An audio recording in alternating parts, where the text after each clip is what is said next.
Hi, and welcome to the Red Tunic Podcast, a podcast where I look to rediscover what makes gaming fun and enjoyable by having positive conversations with those related to the industry.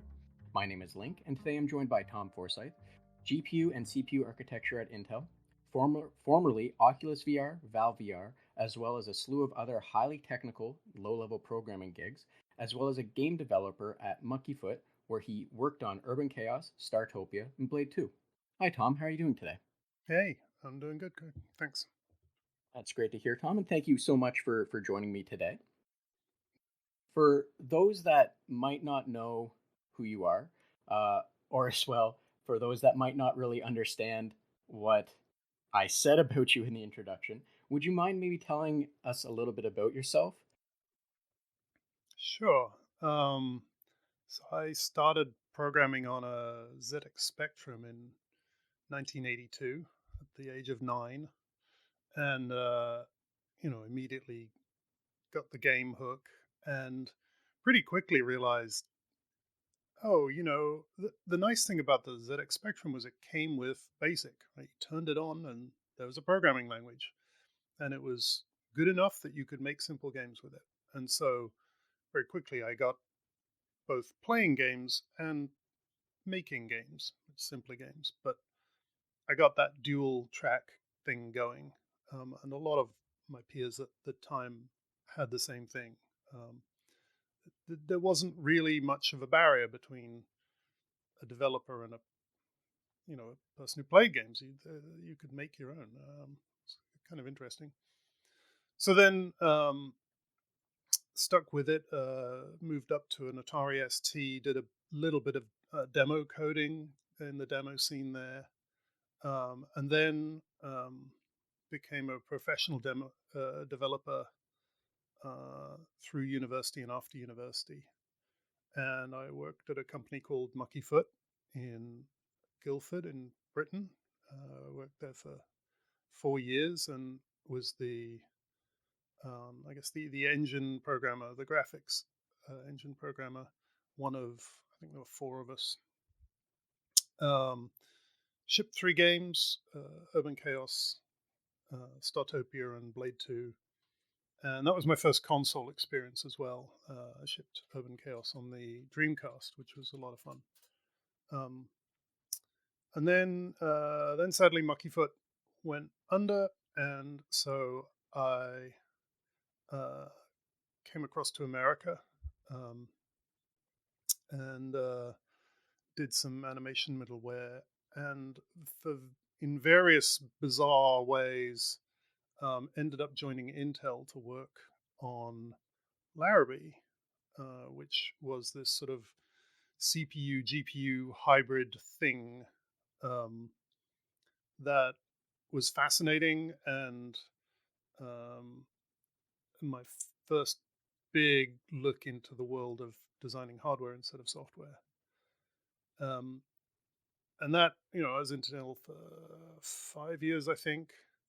Um, and the Larrabee project sort of wound down and became Xeon Phi and other things like that. So then a chap I'd known called Mike Abrash said, "Hey, Intel's driving you nuts. Why don't you come and work with me at Valve, and we're going to resurrect VR?"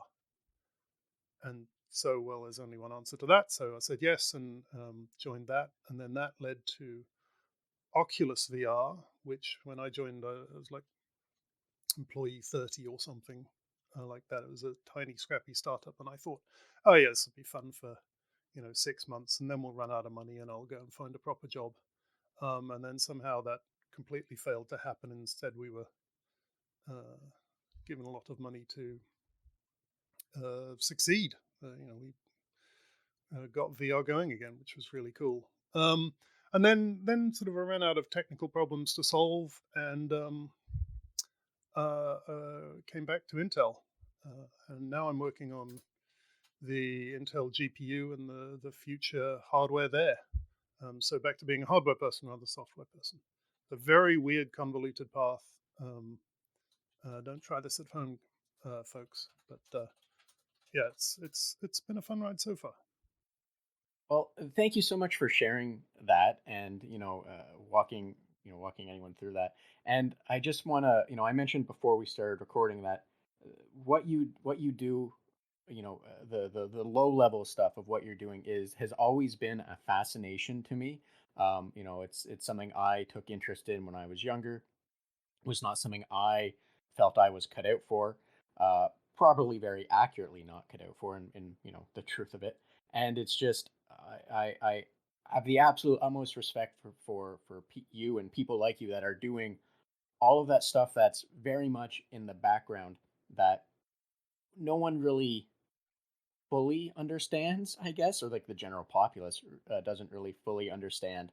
I just want to thank you for walking me through all that, uh, and doing what you do, because it's as you mentioned before, it's a lot. The barrier to entry is much bigger now, as well as I imagine the pool of people coming in with the amount of knowledge and the amount of experience and capabilities for it are also getting smaller. So it's well, maybe it's getting smaller. I don't know this, but it's just a wild thing that you're doing. So that's just wanted to mention that so people understand that it's this unseen part of the gaming world that people maybe should be more aware of. I think it's, if people notice my part in a game or whatever, then it's probably because I screwed up, right? A graphics program is not meant to be sort of visible to the people playing, or certainly a hardware architect should not be visible. If they are, then it's because they did something wrong. We're there to get out the way of the artists and the writers and the gameplay programmers and things like that. So it's funny you say like it's very hard to see that level, and it's true. I grew up with things like the ZX Spectrum, which had basically a CPU and a helper chip, and that's it. You could easily hold the entire machine in your head, um, no problem. And even on the ST, right? I knew basically everything going on in the ST, the Atari ST. That's just not possible these days. There is so much hardware. Even I can't even hold the whole of the chip that I work on in my head. There's too much going on. And if I hadn't grown up with it and grown used to that, and slowly there being too much hardware to hold in my own head, I don't know how, a 20-year-old leaving university these days, how they how do you punch down through all those layers of abstraction to actually reach the metal? I think it's very challenging to learn enough to do that. So it's all the more impressive when I see people actually managing to do that. It's. But I found I believe we share that fascination of like making the smart sand do what you want, as opposed to high level programming where there's just so many layers you have no idea what's actually doing the work. Definitely, yeah. And for me in my day-to-day life, I every now and then kind of rub up against some low-level stuff, and it's absolutely terrifying, if if only because of the amount of things that need to be kept aware of. Um, you know, uh, for the very minor interactions I've had with something like assembler, or direct memory, byte addressing, and all that, it terrifies me.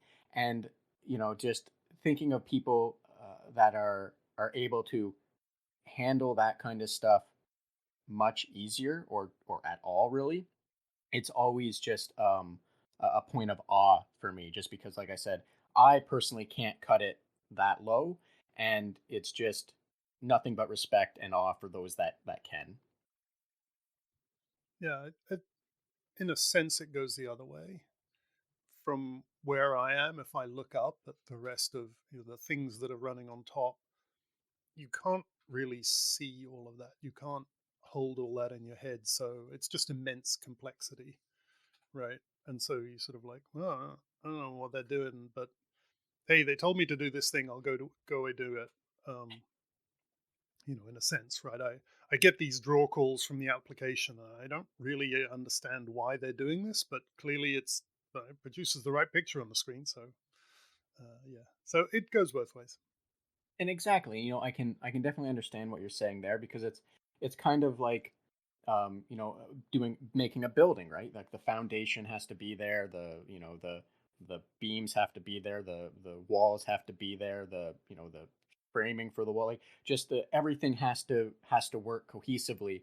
And someone at the top that's just doing the design work, so to say, of like maybe an office, they might be incredibly fascinated by the other work that had to go for them to be at that point, just as much as the person down doing all the other highly technical things, like the engineers doing everything else down lower. They're also going to, like you said, kind of look up and just be fascinated by every other step that's above them, right?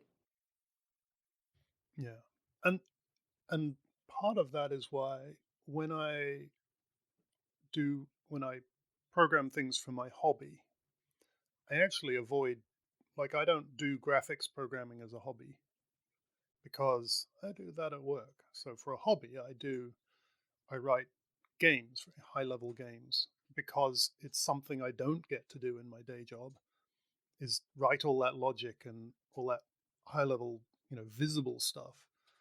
Um, and I avoid doing graphics because I know how to do graphics. Like, it's not a challenge, but gameplay, that's a challenge. That's an interesting challenge, and because it's my hobby, it doesn't matter if it works or not. Like, I can make lots of mistakes and no one cares. It's just me learning a different style of programming. So I keep those two fairly separate. And to that, I think the best thing I can say is, it's fantastic that you're able to keep that sense of uh, wanting to have more self growth, and learning, the other avenues and what have you.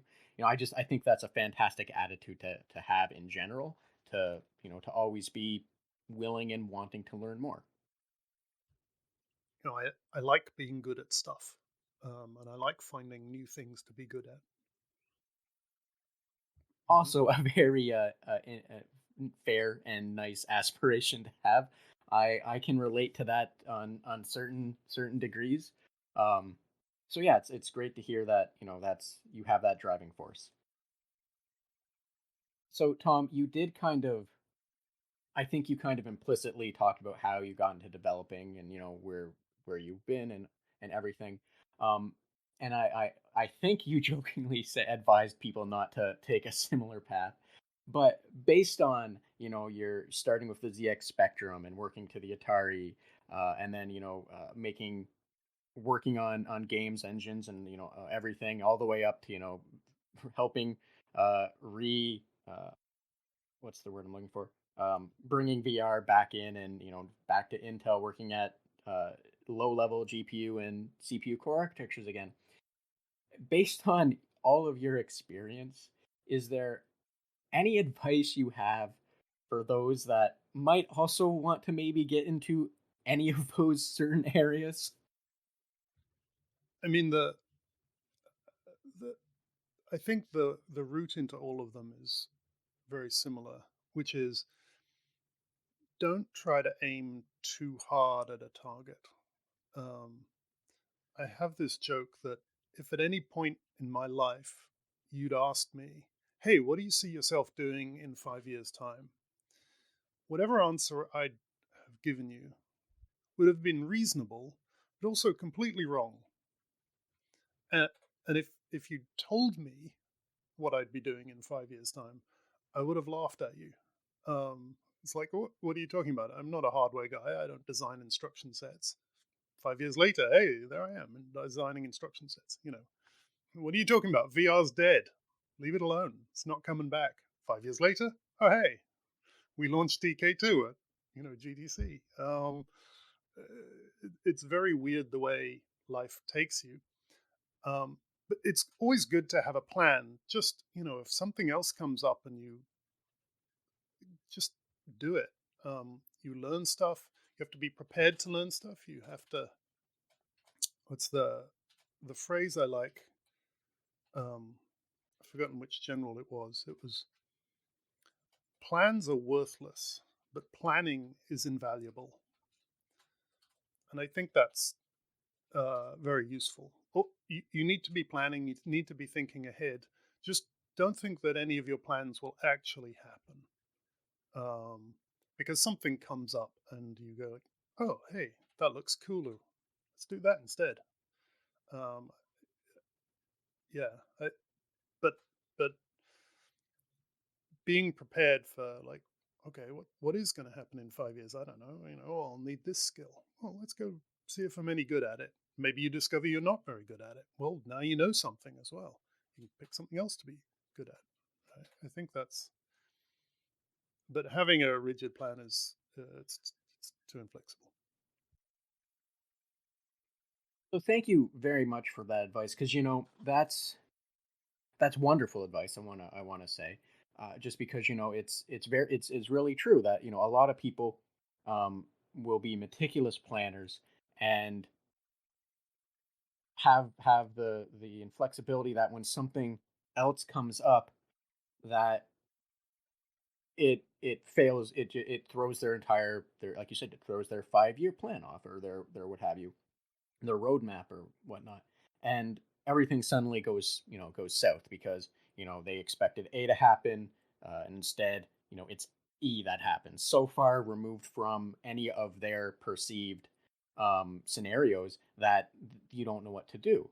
I myself have definitely suffered from something like that, at least a handful of times in my life, and having the advice to just be flexible uh, is a wonderful thing to keep in mind, and then also I think a wonderful thing to learn, um, because like you said, you don't know where you're going to be, and sometimes just enjoying the ride to see where it takes you can be a fantastic journey in and of itself, even if the even if it fails along the way. And I think if I can make maybe a connection, similar to what you said about when you went to Oculus VR, that you expected it to dry up in 6 months, and then you'd have to find, as you said, a proper job or what have you, and then this short term thing that you expected to just kind of fizzle out or what have you turned into part of the massive VR revolution that's been a state that was like a pillar of uh, what has effectively led to an entire industry coming back from the VR death of, I think it might have been like the late 90s or what have you. So Yeah, something around there. Yeah, it might still happen. Like VR is inherently limited, right?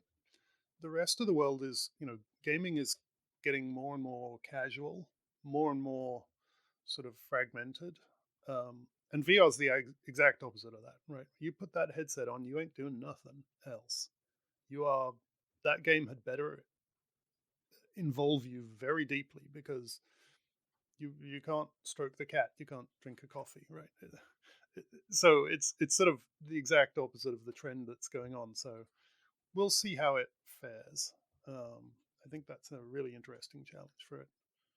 Um, I really enjoy it sometimes, and other times I'm just like, oh, I can't be bothered. I just want to, you. One of your early questions was like, what is your best comfort game? And like VR is the opposite of that. Like that's you know, it's gonna immerse you. It's gonna pour stuff into your eyeballs. It's very hard to relax in VR and just zen out. You know, I can completely agree with that. I understand what you're saying. As someone that the only VR headset that exists in my household is my significant other's PlayStation VR, and it's not used that often just because of the room itself having some limitations on space. A personal friend of mine, I don't know why I said personal, a friend of mine has the index, and his was always buying has bought the supporter of the Valve headsets, the Vive, sorry, and then the index now, and setting it up for him, it's a it's a whole event because he has to set up the lighthouses, I believe they're called, and move the coffee table out so the living room has enough room.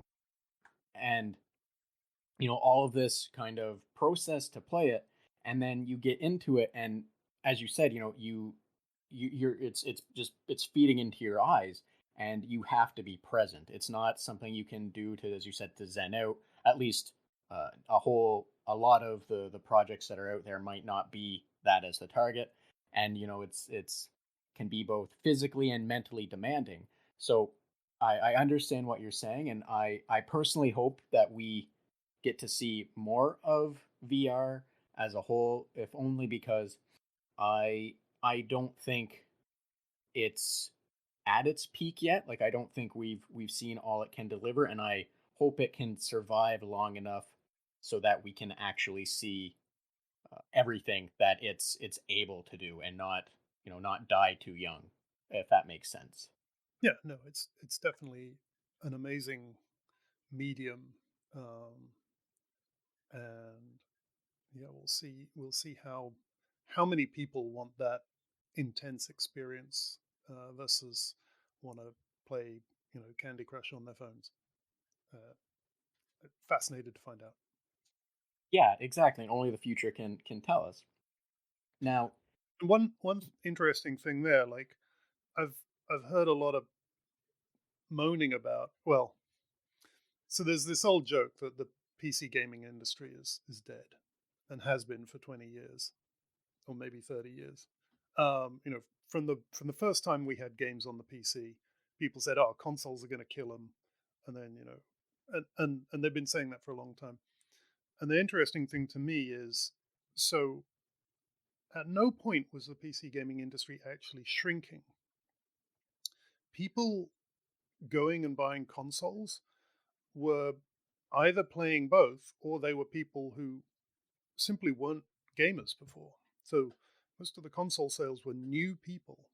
They weren't killing PC gaming. PC gaming was staying the same size or slightly growing. And so, yeah, the market share for games was less and less on PC, but the absolute number of people playing PC games never stopped growing.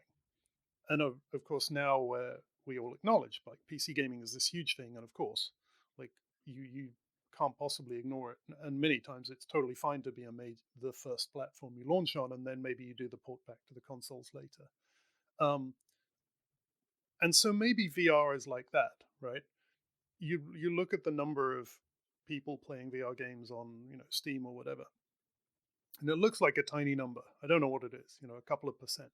But you forget it; it's a couple of percent of some massive market, right? And so that's still a big chunk of users. And if you look back in time and compare those absolute numbers to markets in the past that have been perfectly healthy and happy, um, that can still be a very viable thing. And it you don't have to sell to 50% of the population to be successful and interesting and produce amazing experiences. It's sort of a false false goal, unless you're the CEO and you want money, obviously. But as a medium, it's totally fine to only have a couple of million users. It's fine. That'll sustain your art form. exactly. And like, I what you were getting at with, like, it's only like a percent, or a couple percent or what have you. But like 1% of 30 million is still like 300,000.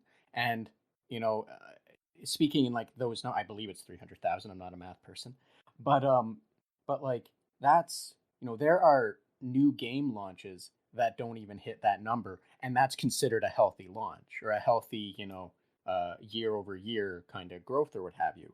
So I understand and I agree completely that it very much could just be something that sustains at a couple of percent, but that couple of percent is still a sizable chunk of people, right?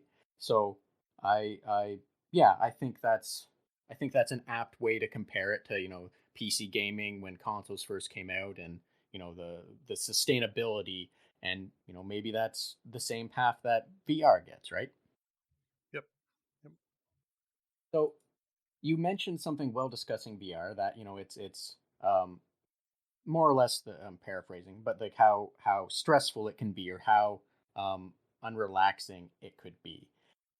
So to contrast that, is do you have a like a best comfort game that you can pick up and just play, that might bring you back to the first time you played it, or it might just be like your game that brings you to your moment of zen, so to say?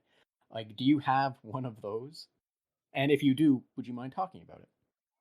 Yeah, I guess it's funny. The answer to, like, you sent me a list of questions, to prep me, and the answer to so many of those questions is Elite.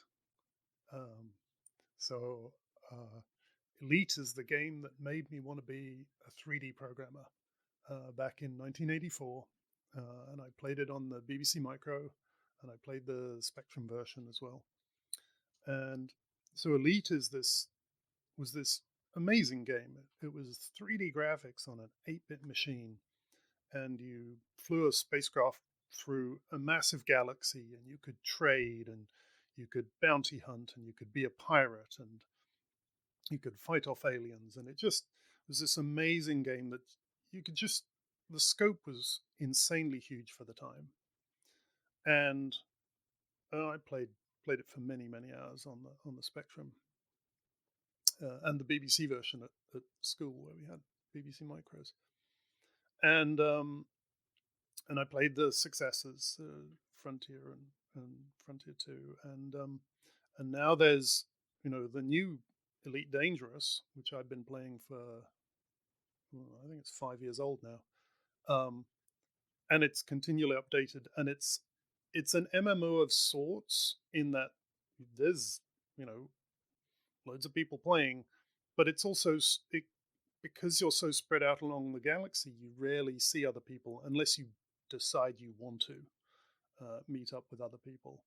And so it's this combination of, like, if you want to zen out and just go explore things, or just make some money trading, or make some, or go mining, or whatever you want to do, you can totally do that and just be very low level zen about it, and just play a game, and just the numbers go up slowly, and but it's more about, like, oh wow, look at that, binary star system, or look at that sunrise on this alien planet. It's some wonderful gentle gaming moments. But if you want to go shoot at people, you can totally do that as well. So that some very intense gaming moments. um it's just, I think it's underappreciated as a game, for the breadth of experiences this one game has. And it's also an amazing game in VR. It's one of the first games to really support VR, sort of fundamentally, rather than as an afterthought. I'm just super impressed by the what everyone at Frontier has done with this game. Um, and of course, the things, this legacy back to 1984. Um, it's a really impressive game. So thank you for sharing that. And I didn't know that Elite had such a lineage, I guess you could say. I didn't realize it had went back, as you said, three prior to Elite Dangerous, and all the way back to the mid '80s, so to say. Yeah, So 84 was when it first came out. so that's a wild thing in and of itself, for a game to tackle that kind of to make that kind of attempt way back then, because the capabilities of a system back then were far more limited than today, and it's just wild that even then developers were finding ways um, to tackle that problem and just make big experiences like that. Right. And part of it was because they didn't know they couldn't, right? The- How do you, like? and those there's two of them, right? David Braben and Ian Bell. Um, that's it, two guys. They did this whole thing. It's super impressive. Um, and then David Braben still runs Frontier, who make the game. So he's done plenty of other games as well, but this sort of little thread through his development life. It's very cool. And just interestingly for what you said, it's amazing what happens when no one tells you you can't do something. Like you just go, I'm gonna try this, and if no one says, well, no, it's not doable, it's it's amazing what people then learn they are able to just do when no one's trying to stop them. And uh, even when you fail, because most of the time you will fail, you learn things from that. And I think it's important to be comfortable with failing, with being wrong. Certainly, as programmers, like you're a programmer, right? We fail all the time. We can't write 10 lines of code without some trivial mistake. A mistake that is so easy that a computer immediately tells you, hey man, you screwed up. Like, being comfortable with failing and comfortable with getting things wrong, I think, is a very important lesson. And to an extent, games teach us this as well, right? How many times did you mess up that jump and fall to your doom? Like, what does that mean? You don't try the jump? Don't be silly. Start the game again. Do it again. That, and I think that's very valuable. And I think it's a skill that people need to learn in their everyday lives as well. Um, it's okay to fail. It's okay to be wrong. Um, but if you don't try, like you never get these weird things like, hey, let's try and resurrect VR. Because why not? I'll do it for 6 months.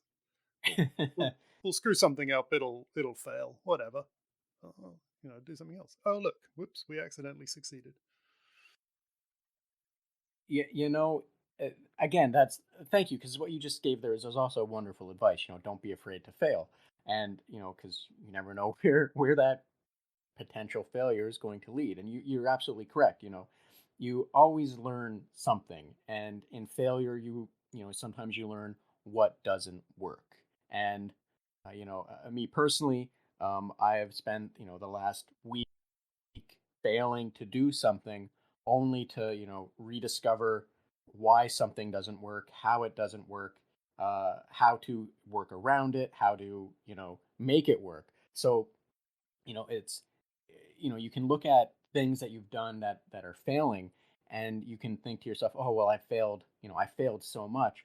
But you're not going to make that same failure in the future. Or if you do, it's not going to take as long for you to get there, because you're going to try it, remember, oh hey, this is the way to do it. And the next thing you know, instead of spending so much time on something that's a failure and learning valuable lessons, in a lot of cases, you're just using what you've learned and moving forward. Like it's almost like sometimes failing the is the right thing to have happen to you, just because then in the future it can be good things that are going to happen to you because of it, or successful things. And that's not always the case in all circumstances or scenarios, but I think in a lot of them, it's failing is not a bad thing. It's just going to lead to success in the future. However, it might take another 6 months after that failure before the success comes, or what have you. I mean, a hobby of mine is racing cars, and there's different sorts of failures, right?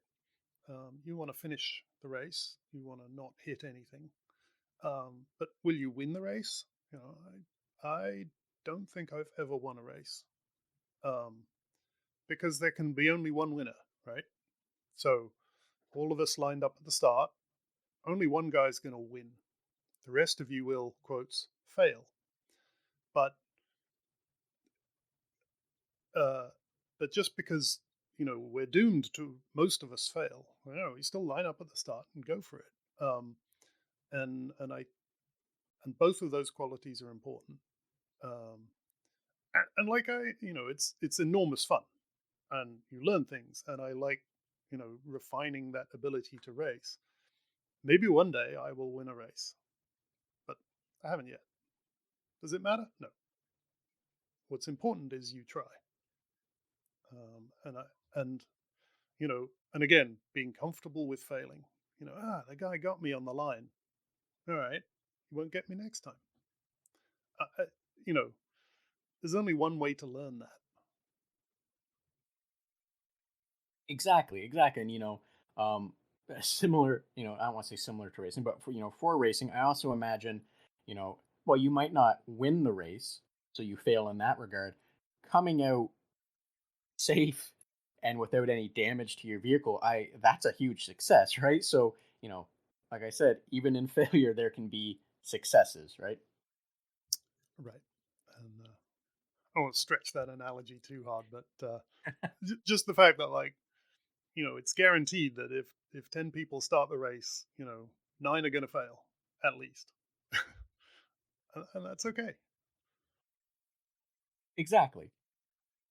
So, to move away from that analogy, because I think, uh, I've pulled it to its limit and you don't want to pull it any further either. Um, Tom, what is it that makes gaming or games enjoyable to you? Now, you touched a little bit on it, I think, with your enjoyment and, fascination with the Elite series throughout the years. But, I'd like to explicitly talk about what it is that makes gaming enjoyable to you. Yeah, I was trying to think of that. There is the low level joy of what I what some people the Mario ness of stuff, right? Mario is lots of people go on about how fun it is just to run around and jump. Like Mario's jump is just fun to do, and that's just fun to do.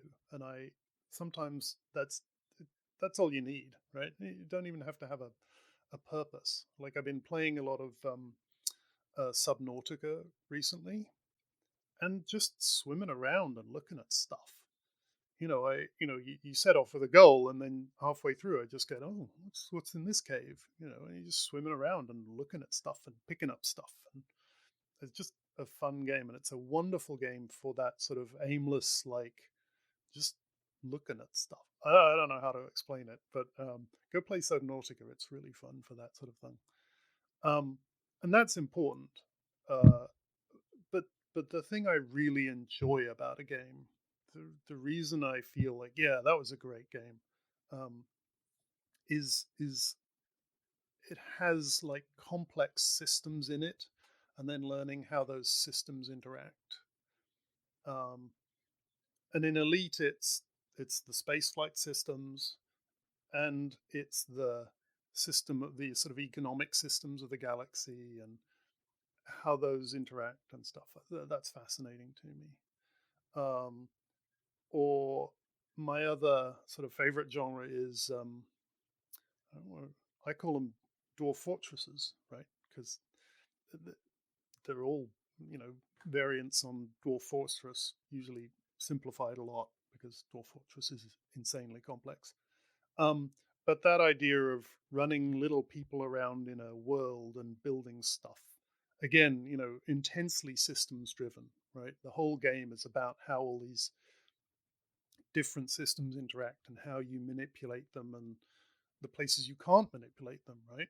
One of the fun things is like, yeah, you can't just order them directly. You have to sort of influence how these little people run around. Um, so I find understanding those systems and playing with them really fun. That's what I really get from it. I can respect that on both of those things that you've just said. I can respect and appreciate both of those approaches to enjoying games. I think with Subnautica, if I may put it this way, the satisfaction to you know giving into wanderlust and just seeing what's out there is always great. I've experienced that in games, where you see just at the crest of, like, on the edge of the load limit or distance or whatever you want to use the right wording as, and you just go, well, I want to see what's there. And you're compelled to do it because it's such a satisfying and relaxing thing to just sort of go out on a little adventure and be able to Yeah, come back from it. the Skyrim factor, right? That Yes, you know yeah, exactly. that was the one before Subnautica, which was just like, I need to stop playing this game because otherwise I'll just play it forever. I remember I had like 300 hours into Skyrim, and I'm like, okay, I need to sit down and finish the main quest, and it was so painful because you'd keep seeing like, ooh, what's that? Oh, no, main quest, finish the damn game. I finally finished main game, the main quest, and uninstalled it, and I'm like, right, no more of that. Play something else. But yeah, that's one of the others. Yeah, with exactly that, because the low level loop is so satisfying. And yes, I'll share this just because it reminds me of it. And it's my father gets into those kind of loops.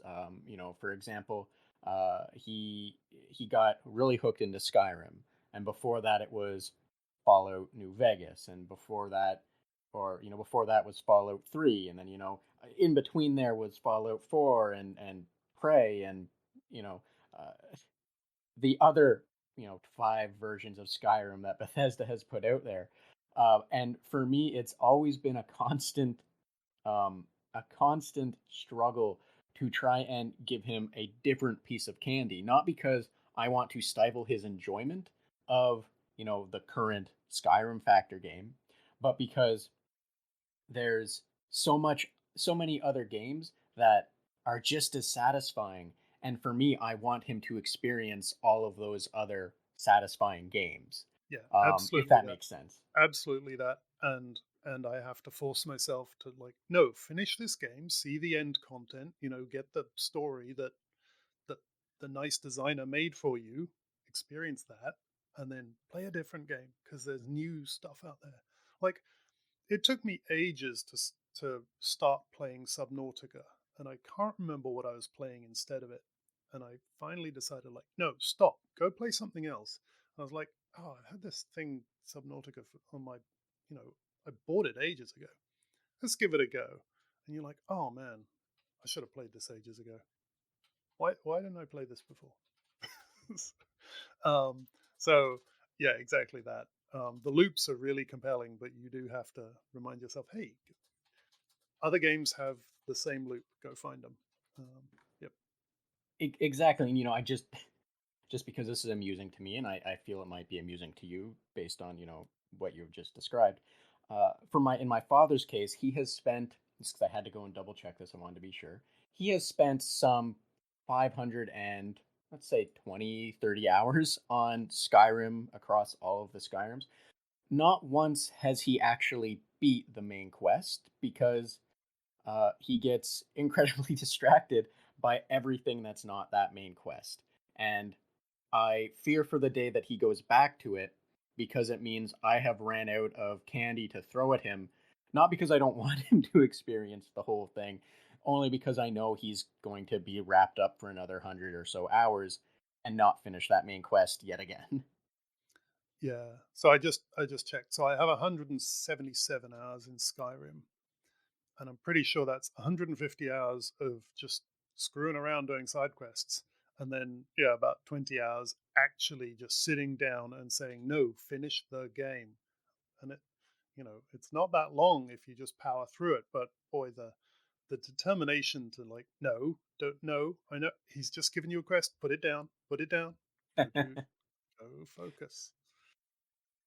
Exactly, exactly. As well as you had mentioned, Dwarf Fortress games. I think, not to try and say you're wrong calling them that. I think they're. I think, as I've always known them, as base building games. But as you also said, none of them are really as complex as Dwarf Fortress. Um, I wanted to ask about because you had mentioned Subnautica being your current, kind of Wanderlust or Skyrim, factor game. Do you have a current, base building or, as you said, Dwarf Fortressy kind of game that you're enjoying? Yeah, well, I just finally finished Subnautica Below Zero, so that's done. I uninstalled it, stopped playing it, go find something else. Um, so the let's see, I don't actually play Dwarf Fortress anymore because the low level loop is certainly was terrible. Right, it's the world's worst user interface, and I'm really, really hopeful and or dreading the sort of remake they're doing for Steam for the broader uh, user base, because I think that will be a lot more usable, hopefully, um, a lot more approachable, and that'll be a good thing and a bad thing because I'll play an awful lot more of it. Um, but I think that will be wonderful to get Dwarf Fortress more accessible to more people. Um, but there's been plenty along the way. So let's see. I made a bit of it. Oh, Nemoria, which is gnome Moria, because you're gnomes, not dwarves. But basically, it's the same idea. Nomoria was a beautiful sort of version of that, which was simplified, but also had a much better interface, and that was a real sort of comfort game for me for a while. Um, Sort of related is Mindustry. It's industry, but with an M in front of it, um, which has that same sort of systems building, but in a completely different dimension. It's more like Factorio in that you're mining things and moving product to factories, which then produce various things. Um, so Mindustry is really cool, and I think they're just finishing the the full game. It's sort of one of those early access things. So check that out if you like those. Um, uh, Transport Tycoon Deluxe is I've been playing for ever since the early DOS game days, and now there's a really nice version on the PC that I play every now and again. So that's sort of systems game, and in fact, the I mentioned for hobby programming I program full games, um, and the thing I'm working on currently is what I call Dwarf Minecart Tycoon. So it's Dwarf Fortress meets Railroad Tycoon. Two of my favorite systems games. Smash them together, see what happens. So that'll be a fun exploration. It's mainly a doing it because I enjoy programming, not because I want anyone to play it. I will probably never finish this game, but it'll be fun programming it. So that's all I care about. And sometimes that's the important part, right? That you're enjoying what it is you're doing. And I hope that you I'm trying to think of the right way to phrase this. But I hope that it does what you want it to do. Because as you said, you make a lot of these are personal projects, so it's. I'm trying to think of how to properly give encouragement for something that that's not likely to be seen as a commercial product. So, I wish you the best in your personal project, and I hope that what you set out to do is something that is fulfilling and something you can learn from and what have you. Yeah, exactly. I mean, I started it the first time I joined Intel because I wasn't, my Intel job is an architect, and so I don't actually do that much programming, and so I realized that I missed programming. And so I like, oh, I should just start programming as a hobby, which I'd never done before because I'd always programmed at my work. So why would I do it as a hobby? Um, and so I just thought, like, well, what would you like to write? I don't want to write graphics because like that's my day job. So I thought, why don't I just write a game? What game would I, and learn the stuff, the part of programming that I hadn't had to do as part of my day job, and one of those is learning these sort of systems heavy games. I'd never done a system like that of handling all these little things running around and interacting in various ways and stuff. So I thought, oh, yeah, I'll just smash two of my favorite games together and go write that. And I knew when I started, like, this is an absurdly large project, right? This will never ship. This is mad for one person to do, but I'm not intending to ship it. I'm intending to learn the skills of programming this sort of game. And so far it's been wildly successful. I've learned a lot of things, and thought about a lot of like game design and systems stuff that I would never have come across in my graphics career. So yeah, it's been fun, and you know maybe once I retire I'll actually finish it. Who knows? Well, Tom, I'm happy to hear that it is something that you've been enjoying doing.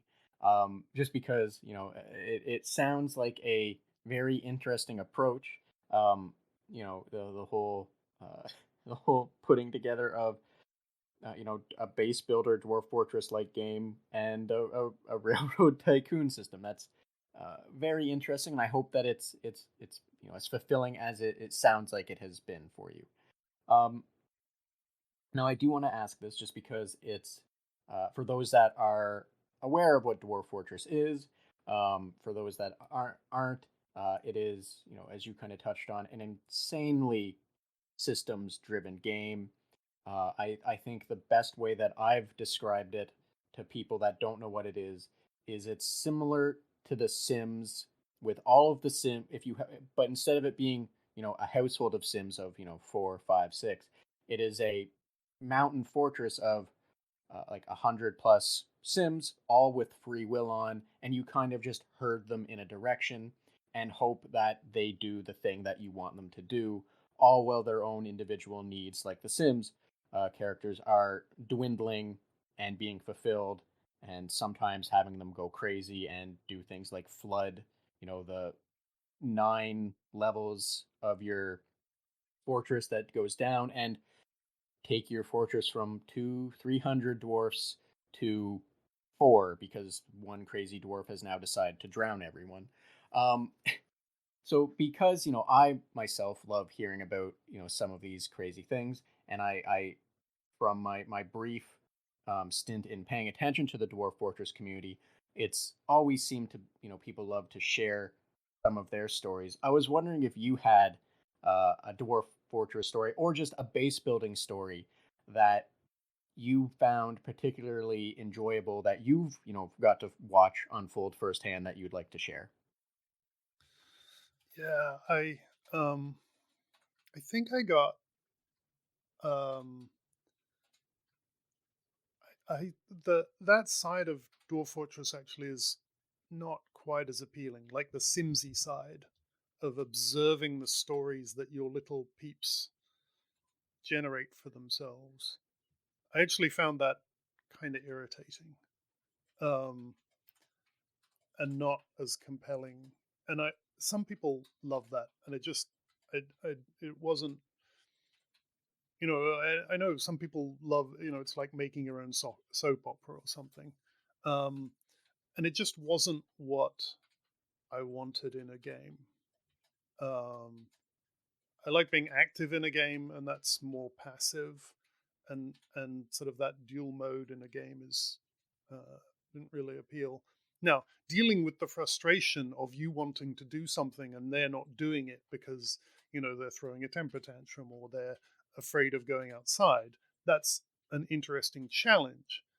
But like the fact that two of them fell in love and then murdered the other guy because they were jealous. Like, I don't really care about that. That's kind of annoying. It's a cool story to read afterwards. I love reading people's Dwarf Fortress stories. But when they happen to me, I'm like, dude, you're getting in the way of my gameplay. So uh, I kind of like that about Dwarf Fortress, that it is capable of addressing those two modes of play in a sense. Um, I think that's awesome. It's amazing that they did all that development. It's just It's just not what I find interesting as a player. I bet it's super interesting to program though. I bet I'd enjoy programming it, just not playing it. And that's fine. And that's perfectly fair. Um, I can understand that because, like you said, you're wanting to have an active role in things and having uh, fortress of 100, 200, 300 drunk little dwarfs running around and disobeying, the direction you're trying to push them in can be quite would be quite frustrating. So, I can definitely understand where you're coming from with there, and that, maybe like me, you enjoy reading other people's rendition of what they had to suffer through to get a good story than maybe uh having to coerce them to give you a good story, if that makes sense. Yeah, it's the sort of passive versus active thing, right? If uh, if I'm reading someone else's story, I don't mind that they're writing up a thing that they observed, right? We're all in the passive voice. That's fun. Uh, but if I'm trying to get them to, go over there and build this thing, and they're busy, having their soap opera, it's like, well, man, I came here to achieve something, and you guys are off busy, chasing cows or something. Like, yeah, not really into that. Slap them around a bit. Um, do what I say. Um, so it's I think that's the active versus passive thing. If I wanted to be passive, I'd go watch a movie. Yeah, exactly. Fair enough. And yeah, so, that's perfectly valid when it comes to a dwarf fortress. I've spoken to a lot of people personally that have had a very similar feel and approach to it. And I think in the same way uh, the same thing that you're feeling is uh, being mildly concerned with the functionality that Dwarf Fortress gets when it is released on Steam, just because, there is a rather large barrier to entry on it. And, if it's made friendlier, um, I imagine, it'll being an easier thing to maybe suck you into, and, there goes your weekend or what have you. But on the bright side to that, it might just lead to more and more interesting stories coming out for those that enjoy reading them. Yeah, absolutely. I mean, I just stopped going back to the Dwarf Fortress because every time I'd go back to it after 6 months or something, I'd go, "Oh God, what are the keys again? Oh shit! Wait, what's that? What's an S? Oh, I've forgotten what that. Oh, I'd have to look it up." And it's a big barrier to entry. Even just taking 6 months off because you just forget stuff. So um, yeah, then I discovered Nemoria, and I was like, oh, there you go. This is what it should be. So I'm glad they're taking some of those lessons, and yeah, Now I'm gonna ask this as just a quick follow up for that, and hope, just I think for your own sanity's sake and others, I'm hoping that Nemoria has a little more of an active role and less of a, as you were putting it, a soap opera watching role. So did that kind of satisfy your urge to, or not urge, that kind of satisfy your desire to, herd the cats and have them actually do what you wanted? yeah. I think it um, it was just about the perfect pitch for what I wanted it to be.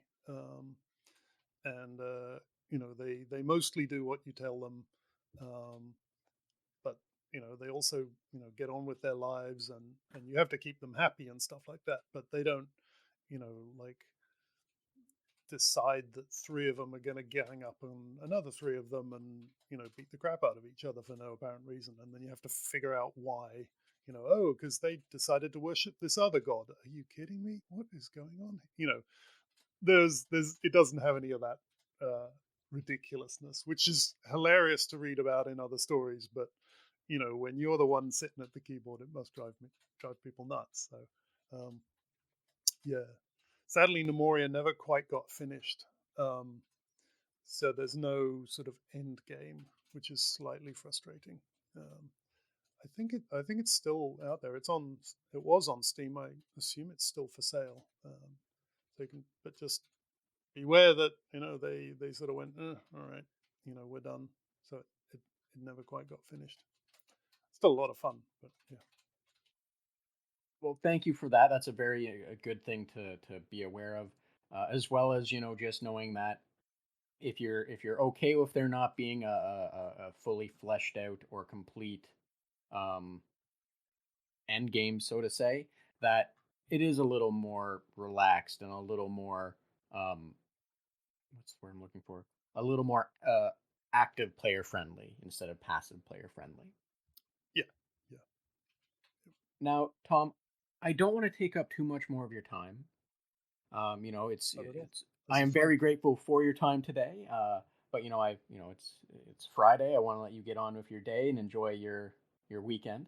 However, if there's anything else you want to discuss, maybe a cool game or talk a little bit more about what you're doing or something you just feel more people should be aware of, the floor is yours. As well, feel free to please let everyone know where they can find more information about you, which I'll also be including links to in the episode description. Yeah, I mean, um, one thing I've noticed, which is really cool, and part of this is the rise of PCs as a gaming platform, I think, um, and the easier distribution mechanisms, Steam and the Epic Store and things like that, um, is that more and more games are not afraid of complexity. And I think that's really cool. Um, they realize they don't need to make everybody happy, um, and but simultaneously, like you can you can have a complex game that is also approachable in that you can you can you can let people take, the tutorial can take 10 hours. That's fine. You don't have to teach everybody everything about the game in 30 minutes so that they can get right into it and finish the game in 15 hours. You don't need to do that anymore. You can have these long ramps of skill and knowledge over 10, 20 hours. That's not a problem. And really introduce them to the complexities of a not a difficult game, but a complex game. And I think that's really cool. Um, and it means you can have these more complex games happening. Um, and people who want to get into them can now. They're not for everybody, um, but I think that's really interesting. Things like Terraria, right? That starts out as a very simple game. You run around and hit things and dig things up, and but as you explore more, it gets to be more complex, and there's more systems. Not quite Dwarf Fortress standards, but there's depth there that it doesn't appear like on the surface. Um, and Subnautica as well that sort of does that of like, oh shit, how does this work? Um, you know, you're 15 hours into the game and still discovering new mechanisms. I think that's really cool that we allow ourselves to do that. Um, and I think that is much harder to do on the sort of console side of things. Now it is bleeding into the console, but I think that's very much coming from the PC side and the realization that people are okay with that. People will play games like that. I think that's really cool. And I'm not sure that could have happened without PC gaming hanging on and becoming um, more commercially viable. That's a really encouraging trend. You know, definitely, yes. Everything you said, I agree. As someone that, I don't always aim to play really complex games. However, I am a huge fan of games with specific complexities. Like, for example, one of the things that I absolutely love when I look at games is like customizability. And by that, I mean, I'll use Fallout 4, for example, with the weapon system, the amount of customizations that you can do. um, well, all of them may not be.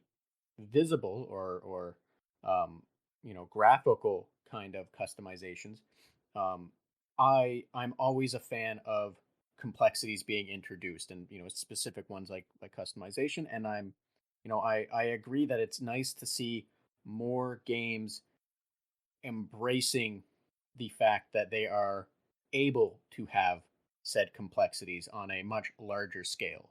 I know that, as you kind of alluded to, the consoles have their own sets of limitations. With a PC game, there's always the chance of modding being introduced, which lets users increase the complexities, which does in some ways exist on consoles now.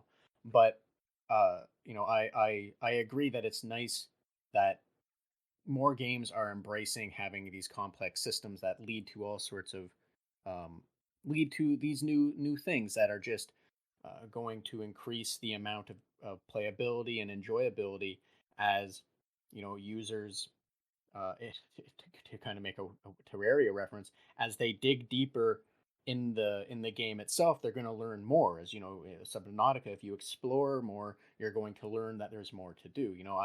I'm I'm looking forward to games doing that more, and like you said, kind of like similar to you, I really love and appreciate that is that we're seeing that happening more and more and more on a almost like yearly basis, with games just going deeper and deeper and embracing it more and more. Yeah, and like a really, I, I don't know, I forgot to mention this earlier, but Satisfactory is another game that just the it's got it's got that depth, right? Systems get more and more complex as you go on, and of course you deliberately construct things that are more and more complex. You you impose that complexity on yourself, um, but also they've really nailed that Mario-ness, right? That the way you move through the environment is also just fun. It's just fun to wander around in Satisfactory and look at stuff and construct buildings. It's just a fun activity to do. But then on top of that, there's this planning and having to, oh, how am I going to get that material to there, to all that sort of stuff. I really love that blend, and the only reason I haven't played it for a while is because I want them to finish the updates, because I keep going back to it and like, oh, that little bit extra. And so I've deliberately said no, I'm not going to play Satisfactory until they, finish it. I'm going to go play some other things. Otherwise, I'd still be playing the damn thing. So yeah, that's another one, and that's got that complexity that I really like, and the second to second um, feel of just running around an environment nicely and so on. Yeah, and and the fact, like, would anybody have done that game on a console? They can clearly, but would they have thought of doing it on a console environment? I don't know if they would. Um, and I think that influence has come across from the PC scene. I like what you were saying about modding. Modding is funny. I have personally no interest in modding because it just I say no. I want to, if I'm going to program, I'm going to program like properly. Modding is this sort of weird little halfway house where I just get frustrated at the limits, and um, but it's such a gateway for for people to cross from playing a game to writing a game. I think it's hugely powerful that way. And it's, in retrospect, how I started on games, right? With the Spectrum, this realization that, oh, I can, like, some of these games, some of the games on the Specky were just in basic. And you, at any time, you could just, press shift space and break into the game and see the source code. And the realization that, like, oh, I can go in and change things. That's modding today. That realization that you can peek behind the curtain of your favorite game and you can change things. That's cool. and then you try some scripting, and that's cool as well. And then you hear people talking about C, and you go, oh, let's go find out what that is. And that's the gateway drug into, hey, you're a programmer now. Sorry. Um, that's the real power of modding. So even if it doesn't interest me as a thing to do, I think it's extremely interesting as a way to get more people on to see behind the curtain of games dev and become game dev. And I think that's really cool. Again, something that very difficult to do in without PC gaming as a thing as opposed to consoles. As I've said numerous times through this conversation, Tom, I agree 100%. I agree completely with what you were saying there, and it's great to hear you talk so passionately about what some in my mind surmounts to just always wanting to learn more, and you know something that you've obviously been chasing as well, but to hear the appreciation that other people have the same kind of passion. It's just I thank you for sharing that, and it's fantastic to hear just the positivity that you have about all of this. So thank you. Yeah, no worries, no worries. Now, as I said before, Tom, I don't want to take up too much more of your time. However, if there was anything else you wanted to talk about, definitely. If not, I will let you get back to your Friday afternoon. Thank you. No, it's been a pleasure. Awesome. And again, where can people find more information about you? Like, if they wanted to look you up, where would that be? Um, I don't know. Google knows me, so just Google my name and you'll get a bunch of stuff. Um, the only other more famous chap was a footballer, so if it's something to do with football, that's not me. If it's to do with car racing, that is me, and obviously to do with game dev. Definitely that was actually going to be a comment I made when you said just check out Google, that you are not the Tom Forsyth that was a Scottish footballer that recently passed away. You are the other Tom Forsyth that people can find information on Google. I will be sure as well to put your Twitter handle as well as your website link in the episode description for those that listen and want to maybe learn more about you, if you're okay with that. Yeah, sure. Awesome. So Tom, otherwise though, I will let you get on with your day. So, thanks again to you, Tom, for making time to have this conversation with me. And thank you for joining us on the Red Tunic podcast. And a special thanks to Ronald Jenkins for the use of music from the title track from Roads Deep. And if you like this podcast and want to support it and help it grow, please subscribe or follow me on Twitter at Red Tunic Podcast to receive the latest episodes and news, and be sure to share it with those you think might also enjoy it. Thank you, and until next time.